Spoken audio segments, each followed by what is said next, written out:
How did your parents completely mess you up?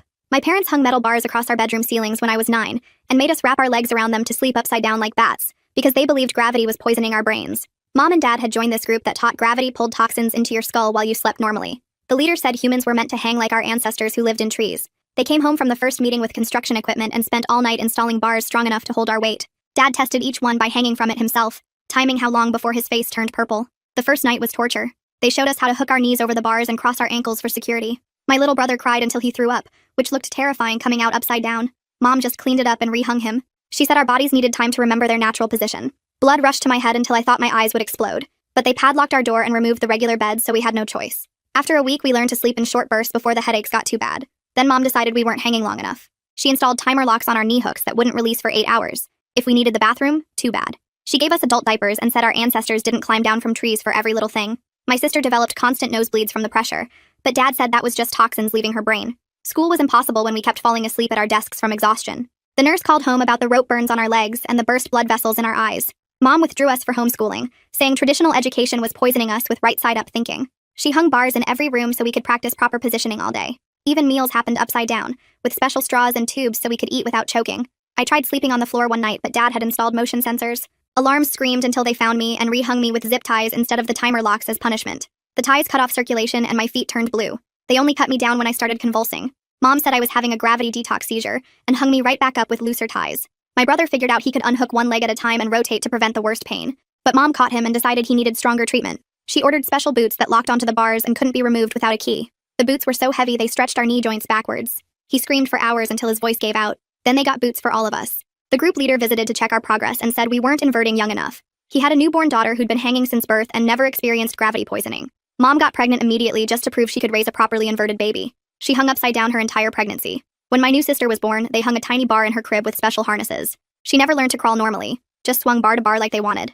Then I found Dad's laptop open to the group's private forum. The leader was selling our progress photos to medical fetish sites. Hundreds of pictures of us hanging unconscious, bleeding, crying. Members paid extra for video of our detox seizures. The leader used the money to build a compound where families could live fully inverted. Dad had already put down a deposit. I printed everything and hid it inside my gravity boot. But before I could use it, Mom announced we were moving to the compound next week. She'd sold our house to prove commitment. The new place had no regular floors, just bars at different heights. Bathrooms were holes in the ceiling. Kitchen appliances hung upside down. She showed us proudly like it was paradise. That night, I cut through my bootstraps with a stolen knife. My legs were so deformed I couldn't stand normally, but I crawled to my sister's room. She was only 6, but helped me cut the others free. We made it to the front door before Dad heard us. He came swinging across the ceiling bars like some nightmare acrobat, faster than we could crawl with our ruined legs. He grabbed my brother first, rehanging him by his ankles with rope. Then my older sister, using zip ties so tight she couldn't scream. My baby sister tried to swing away on her little arms, but Mom caught her and locked her into a special full-body harness. I made it outside, but my legs wouldn't hold me. I dragged myself across the lawn toward the street, leaving blood trails from where the boots had rubbed my skin raw. Then I heard Mom laughing behind me. "Sweetheart, you can't even walk anymore. Your body knows where it belongs." I looked back to see her and Dad standing normally, casually, like their legs worked fine, like they'd never hung upside down at all. Dad picked me up easily and carried me back inside. As he locked my new boots onto the bar, tighter than ever before, Mom said, "The leader's doctors are coming tomorrow to make the inversion permanent. Just a small surgery on your inner ear so you'll never want to be right side up again." She left the room and her footsteps went down the hall while I hung there testing how much these new boots would let me move. The metal bar creaked when I shifted my weight, but it held solid. These weren't the cheap ones from before that we could sometimes wiggle out of. These were thick industrial things with locks that looked like they came from a real medical supply company. My little brother was whimpering through the wall between our rooms, and I tried to call out to tell him it would be okay.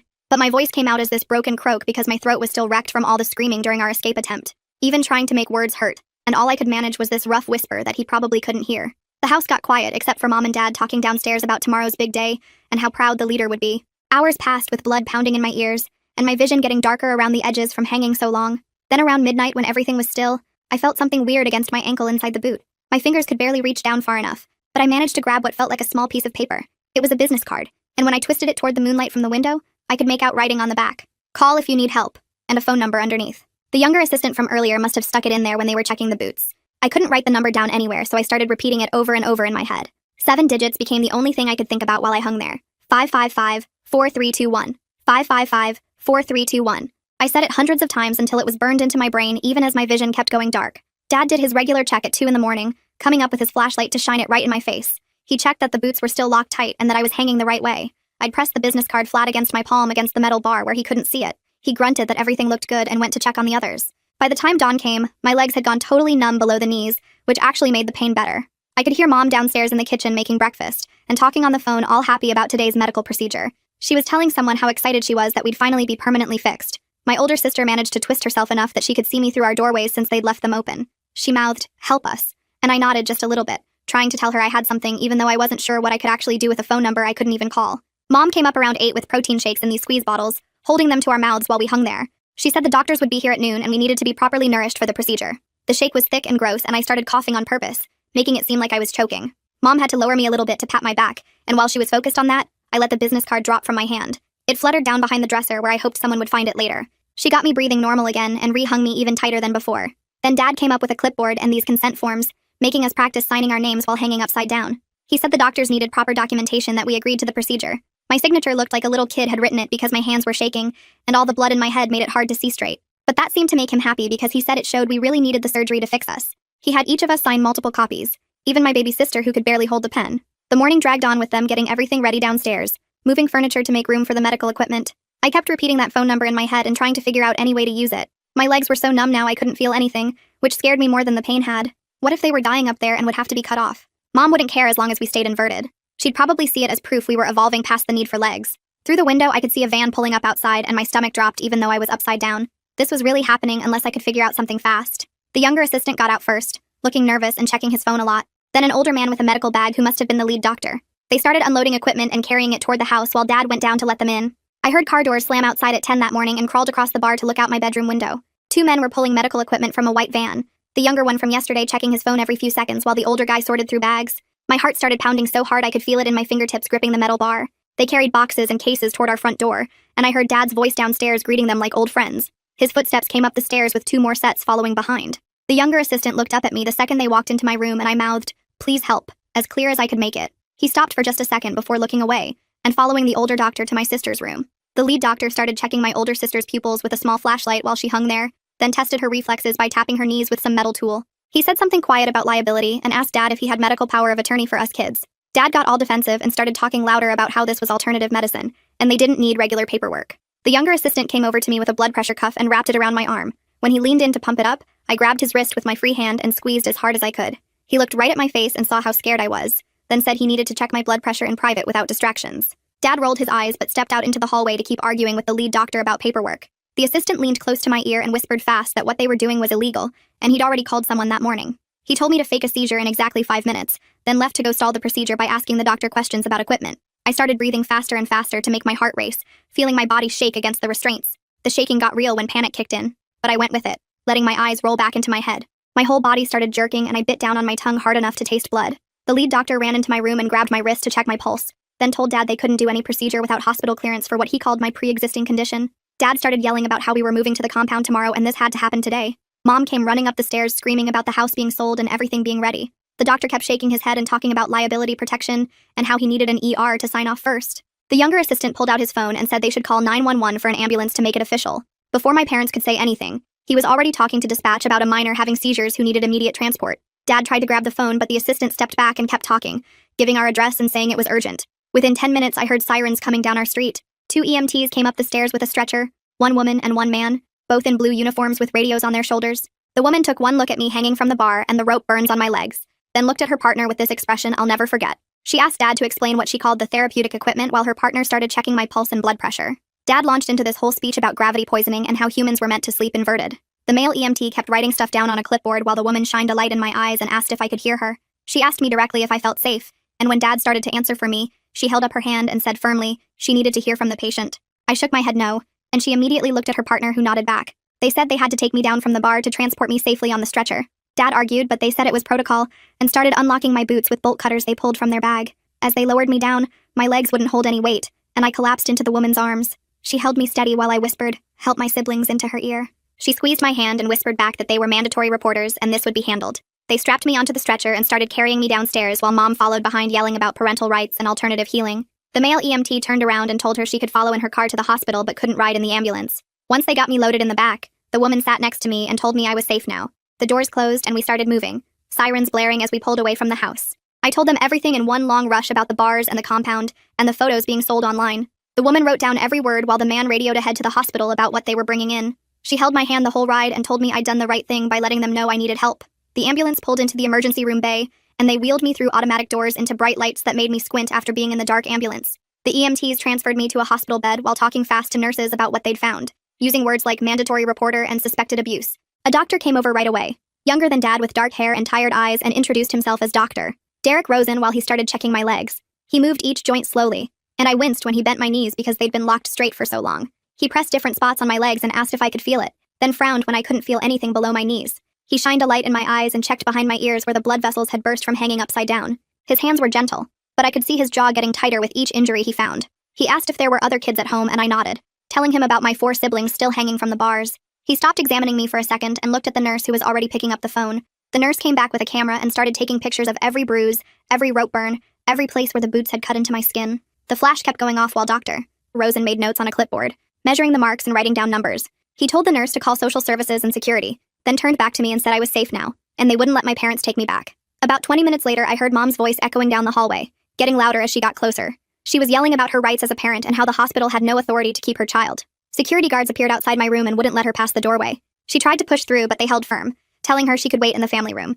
I could see her face between the guards, red and angry, screaming about alternative medicine and government interference. The nurse came over and held my hand while Mom kept yelling, her voice carrying through the whole emergency room about lawsuits and kidnapping. After security finally got Mom to the waiting room, a woman with gray hair and kind eyes came in carrying a folder. She said she was the hospital social worker and helped kids in dangerous situations. She pulled a chair close to my bed and asked if I could tell her about home. I described the bars in every room, the timer locks that wouldn't open for 8 hours, the heavy boots that stretched our knees backwards. I told her about the surgery planned for tomorrow to mess with our inner ears so we'd never want to be upright again. She wrote everything down without looking shocked, just nodding and asking for more details about the locks and timers.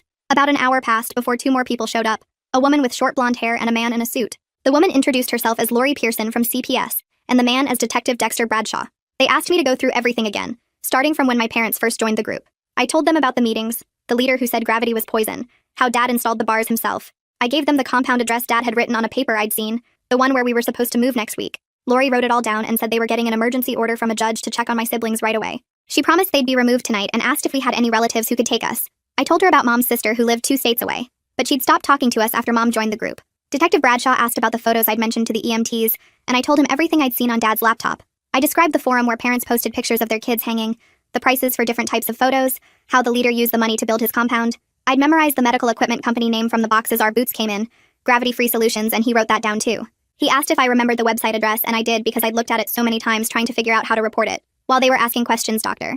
Rosen came back with x-ray results showing stretched ligaments in my knees and compressed nerves in my legs. He said I'd need physical therapy for months to walk normal again, but the damage should heal since I was still young. Lori kept checking her phone and finally smiled, telling me the judge signed the order and police were heading to my house right now. She said my siblings would be brought to the hospital for medical checks just like me. Detective Bradshaw asked if I'd be willing to talk to more investigators later, and I said yes because I wanted the leader arrested. He said the FBI would probably get involved since the website crossed state lines and involved kids from multiple states. The nurse brought me juice and crackers, the first food I'd eaten right side up in months, and I had to eat slowly because my stomach wasn't used to gravity pulling food down the right way. Lori stayed with me while we waited for news about my siblings, telling me about foster families who were trained to help kids who'd been through trauma. Around 7 that night, Lori came back to my hospital room with papers in her hand and sat down next to my bed. She told me police had gotten all my siblings out of the house and brought them here for medical checks. My little brother was 2 floors down getting IV fluids because he was so dehydrated from hanging all day. The baby sister was in the pediatric unit getting looked at by specialists since she'd never really walked normal. My older sister had bad rope burns on her ankles that needed cleaning, and my younger sister was getting x-rays of her spine. They were all safe though, and nobody was going back to that house. Detective Bradshaw showed up about an hour later with his notebook out and a tired look on his face. He said they'd searched the whole house and found everything I'd described plus more. The bars were still there with blood on some of them, and they'd taken photos of every room. Dad's computer had hundreds of pictures of us hanging and crying that matched what I'd told them about the website. They'd arrested both my parents at the house and charged them with child abuse and endangerment. Mom had screamed about her rights, and Dad had tried to explain about the gravity poisoning, but the officers didn't care. They were both in jail now waiting to see a judge. The next morning, a different woman from the court came to explain that a judge had signed emergency papers putting all of us in protective custody. We couldn't go home even if we wanted to, and our parents couldn't come near us. She said CPS would find foster homes for us, and they'd try to keep us together, but sometimes that was hard with 5 kids. I asked about Mom's sister who lived far away, and she wrote down her name to check if she could take us. Later that day, they moved me to a different building called the Child Advocacy Center, where a nice woman with glasses recorded everything I said about what happened. She had toys and stuffed animals in her office even though I was too old for them. She let me stop whenever I needed water or got too upset remembering things. I told her about the bars and the boots and the compound we were supposed to move to. She asked really specific questions about dates and times and who did what to which kid. It took 3 hours to tell everything, and she said I did great. The next afternoon, they brought all my siblings to a big room at the hospital for us to see each other with a social worker watching. My little brother could barely walk and had to use a walker to get around. His legs were bent weird from the boots and he moved real slow. But when he saw me, he smiled for real for the first time in forever. My older sister had bandages on her wrists from the zip ties, and my younger sister kept rubbing her back where it hurt. The baby just sat there, not really understanding what was happening. We all hugged, careful not to hurt each other's injuries. A physical therapist came in to look at all of us and explain what months of hanging had done to our bodies. Our muscles had gotten weak in some places and too tight in others from the weird position. Our spines were compressed and our knees were stretched out wrong. She showed us gentle exercises we could do lying down to start fixing things. She said it would take months of therapy, but kids' bodies could heal if we worked at it. Most of us should walk normal again eventually, but my little brother might always have some problems. Detective Bradshaw visited me again a few days later with updates on the case. They'd arrested the cult leader at his compound along with the fake doctors who were supposed to do our surgery. The FBI was taking over parts of the case because the website went to people in different states, and that made it federal. They'd found other families at the compound living the same way with kids hanging from bars. Those kids were getting rescued too. A week after that, a woman named Beth Staley started meeting with me every day. She was a victim advocate, which meant she helped kids who had to go to court. She explained that there would be hearings and maybe a trial where I'd have to talk about what happened. It would be scary, but important to make sure our parents got in trouble for what they did. She taught me about what prosecutors do and what defense lawyers do and how judges decide things. She said my testimony was really important because I was old enough to explain everything clearly. 2 weeks passed before they let us see Mom and Dad at the CPS office with lots of supervision. They brought our parents into a room with a big mirror that people could watch through. Mom looked smaller somehow, and Dad's face was puffy from crying. They sat across from us at a big table with a social worker between us. Mom started crying right away, saying we'd ruined everything and destroyed our family. Dad kept talking about how we didn't understand the benefits of inversion and how the government was poisoning our minds. They blamed us for getting them arrested and said we'd regret this when the toxins built up in our brains. Neither of them said sorry or asked if we were okay. The social worker ended the visit after 20 minutes when Mom started yelling. That visit helped me understand they really believed the crazy stuff, or at least would never admit they were wrong. 3 days before the hearing, the prosecutor met with me in a small conference room at the courthouse. She spread out photos and documents on the table and explained how she'd present the case. The physical evidence was really strong with all the photos and equipment from the house. My testimony plus my siblings' statements made it clear abuse happened. She said my parents' lawyers were already talking about plea deals to avoid a full trial. They'd probably get 5 to 7 years in prison if they admitted guilt. She prepared me for what questions I might get asked and how to answer clearly. The preliminary hearing was tomorrow, and I'd have to tell the judge what happened to us. The morning of the hearing, my hands shook so bad I couldn't button my shirt properly. Beth Staley met me outside the courthouse and walked me through the metal detectors while explaining what would happen inside. The courtroom was smaller than I expected, with wood panels everywhere, and a high bench where the judge would sit. Mom and Dad were already there with their lawyers at a table on the left side of the room. They both stared at me when I walked in, but the bailiff told them to face forward. The prosecutor showed me where to sit and reminded me to speak clearly into the microphone. When the judge came in, everyone stood up and then she told us to sit down. She was an older woman with gray hair who looked at me over her glasses before asking if I was ready to testify. I nodded and walked to the witness stand where the bailiff made me promise to tell the truth. The prosecutor asked me to describe what happened at our house, and I told her about the bars and the boots and hanging upside down. I explained how Mom and Dad made us stay inverted for hours and how they planned to move us to the compound. The judge wrote notes while I talked and sometimes asked me to repeat things or speak louder. Mom's lawyer asked if maybe I misunderstood what my parents were trying to do for our health. I said there was no misunderstanding when your legs don't work anymore from hanging upside down. He asked if I ever told anyone at the school, and I explained how Mom pulled us out for homeschooling. The judge asked to see the photos of our injuries that the hospital took. She looked at each one carefully, and her face got harder with every picture. After 2 hours of questions, she said she'd heard enough evidence to move forward with a trial. She signed papers keeping the no-contact order in place, which meant Mom and Dad couldn't come near us. 3 days later, Lori picked us up from the temporary shelter and drove us to meet our foster family. The Hoopers lived in a regular 2-story house with a big backyard and a swing set that looked normal. Cheryl Hooper came out to meet us with cookies she'd just baked and didn't try to hug us or anything. She showed us around the house and pointed out our bedrooms, which had regular beds with soft blankets. She said we could sleep however felt comfortable and nobody would make us do anything weird. Gene Hooper was working in the garage when we arrived but came in to say hello. He was tall with a beard and spoke really quiet like he understood we might be scared of men. My little brother hid behind me at first, but Gene just smiled and went back to his project. That first night, I kept waking up expecting to be hanging from a bar. The bed felt too soft and wrong after months of being inverted. Cheryl found me sitting on the floor at 3 a.m. and just brought me a pillow without asking questions. Over the next few days, Gene started helping my little brother with the physical therapy exercises the hospital gave us. My brother's legs were still weak and bent wrong from the boots, but Gene was patient. He'd sit on the floor doing the stretches alongside him to make it less scary. One day, Gene mentioned he'd been hurt as a kid too, and knew how hard it was to trust adults. My brother started opening up after that, and even laughed when Gene made silly faces during the exercises.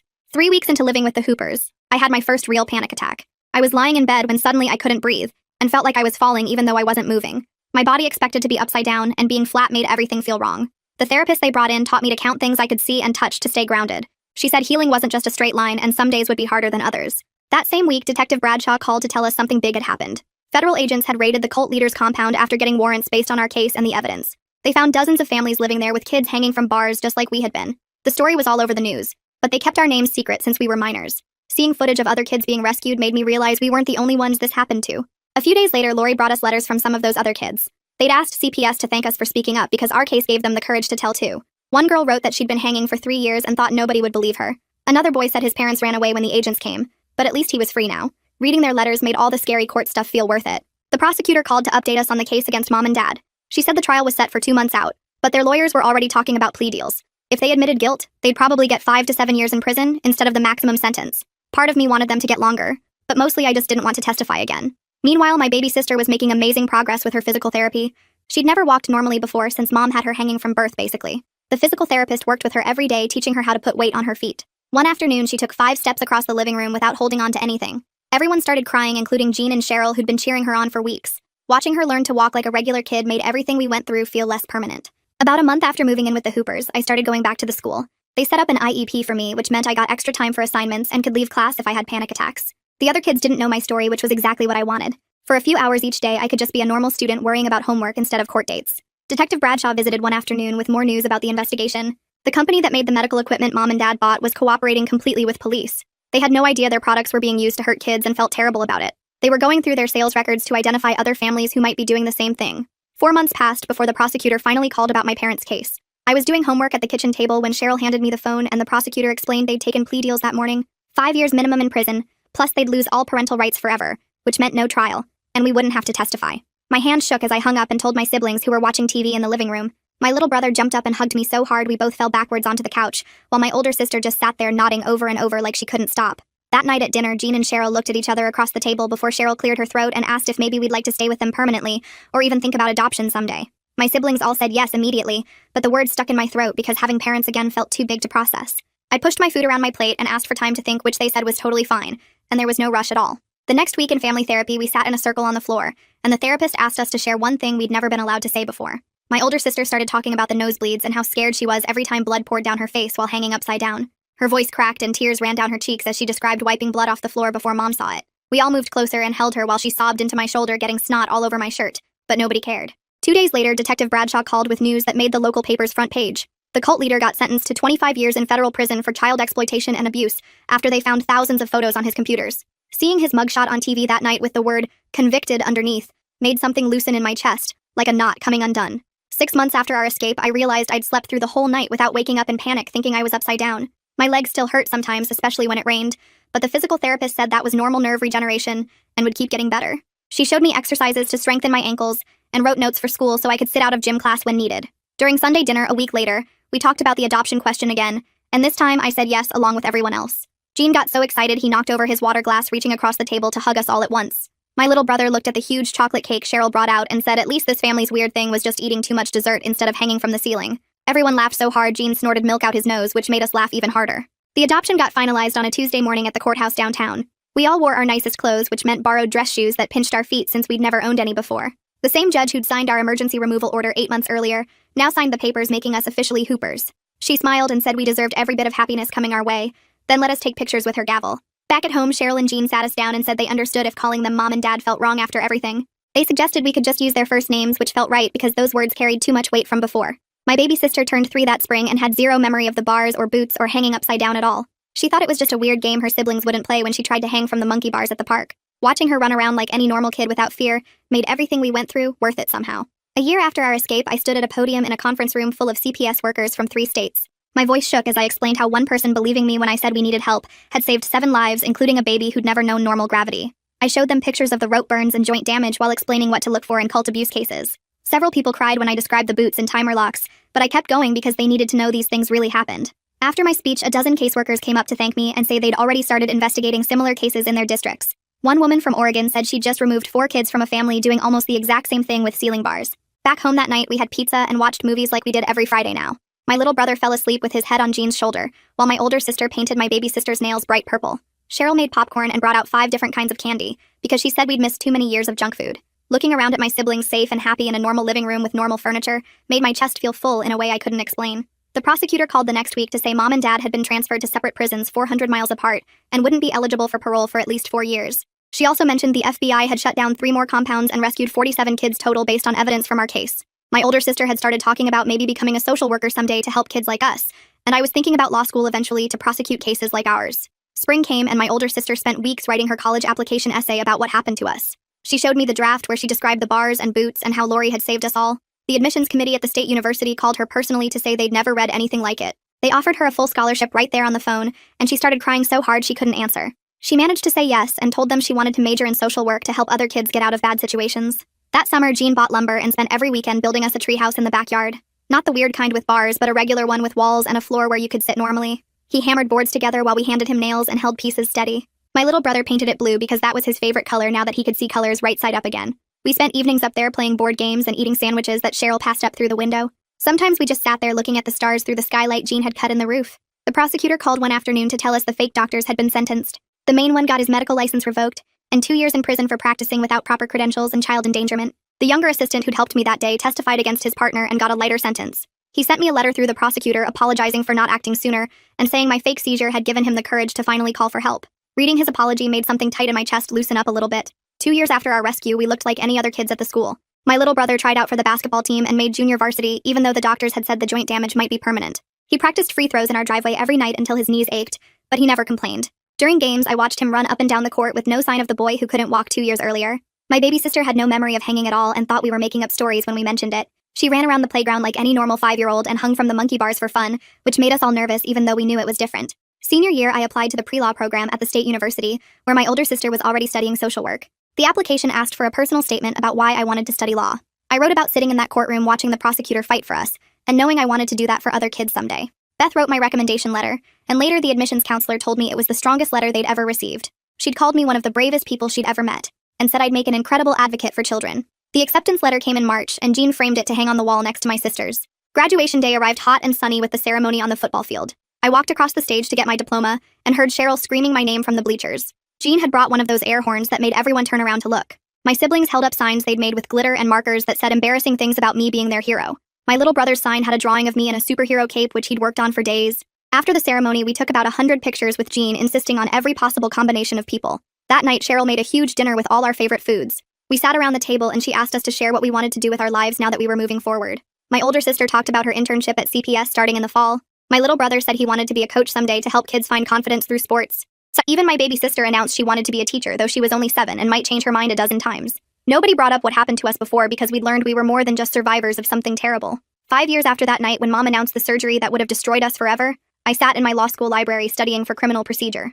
My phone buzzed with a picture from my little brother at his college basketball game, where he'd just made the winning shot. My older sister had graduated and worked as a social worker in the same office where Lori used to work. My baby sister was 12 and had no idea why her siblings got weird about sleepovers sometimes. Cheryl and Jean had officially adopted us 3 years ago, though we still called them by their first names out of habit. We survived everything they did to us and came out the other side as a real family that chose each other. Well, folks, that's it from me today. Thanks for sticking with me and letting me throw my thoughts and questions out there along the way. I really appreciate it. Like the video, it helps more than you think.